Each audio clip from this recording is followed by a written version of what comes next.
আমি তোমাদেরকে 1 মিনিটের মধ্যে শ্রীমদ্ ভগবদ গীতা বুঝিয়ে দিচ্ছি। অধ্যায় 1, ভুল চিন্তা জীবনে একমাত্র সমস্যা। অধ্যায় 2, সঠিক জ্ঞান সব সমস্যার চূড়ান্ত সমাধান। অধ্যায় 3, অবশেষে নিজের কর্তব্য পালনই উন্নতি ও সমৃদ্ধির পথ। অধ্যায় 4, প্রত্যেকটা কাজই হতে পারে উপাসনার মাধ্যম। অধ্যায় 5, অহংকার ও স্বার্থবোধ ত্যাগ করে খোঁজো অসীম আনন্দ। অধ্যায় 6, প্রতিদিন সংযোগ করো উচ্চতর ও চেতনার সঙ্গে। অধ্যায় 7, যা শেখো জীবনে বাস্তবায়ন করো। অধ্যায় 8, নিজে থেকে কখনো হাল ছেড়ো না। অধ্যায় 9, তোমার আশীর্বাদকে মূল্য দাও। অধ্যায় 10, সর্বত্র ঈশ্বরকে উপলব্ধি করো।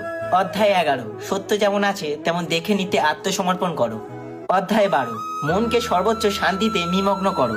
অধ্যায় 13, মায়া থেকে বিচ্ছিন্ন হয়ে ঈশ্বরের সঙ্গে যুক্ত হও। অধ্যায় 14, তোমার লক্ষ্য অনুযায়ী জীবন ধারা গড়ো। অধ্যায় 15, ঈশ্বরকে সর্বাগ্রে স্থান দাও। অধ্যায় 16, ভালো মানুষ হওয়াটাই বড় পুরস্কার। অধ্যায় 17, প্রিয় মানুষ নয় সঠিক মানুষকে বেছে নেওয়াই আসল শক্তি। এই জন্য আমার মন থেকে কেউ একদিনে ওঠে না, আমি দেখি, সহ্য করি, তারপর আমার জীবন থেকে সরিয়ে দেই।